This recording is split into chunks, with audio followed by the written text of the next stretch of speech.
बहुत समय पहले हमने एक ही पेज का कहीं किसी का आर्टिकल पढ़ा था, किसी का विचार पढ़ा था, और उस आर्टिकल का, उस विचार का शिक्षक था, कुछ भारी था, कुछ कड़वा था, लेकिन कड़वाहट भी दुनिया की ज़रूरी वस्तु है।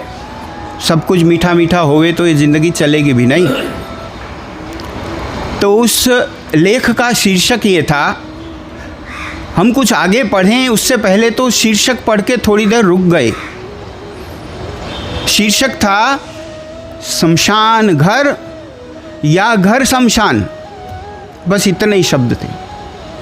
तो मैं कहा ये कहना क्या चाहता होगा? जो पढ़ने वाला होता है, वाचक होता है, वो चाहता है कि मैं थोड़ा पहले से अनुमान कर लूं कि इसमें आगे क्या क्या होगा, और फिर उस अनुमान को वो सच्चा बैठता है नहीं बैठता, उसको सिद्ध करने के लिए वो पढ़ने लगता है। शमशान घर या घर शमशान। अच्छा, तो उन्होंने कहा कि देखो शमशान घर और घर शमशान। घर शमशान किसको बताया? जिस रसोई घर में प्राणी पशुओं को जलाया पकाया जाता है उसे घर शमशान कहा, उसे रसोई घर नहीं कहा। जिस होटल में, जिस खाने वाली जगह में ये काम होता है वो एक शमशान ही है।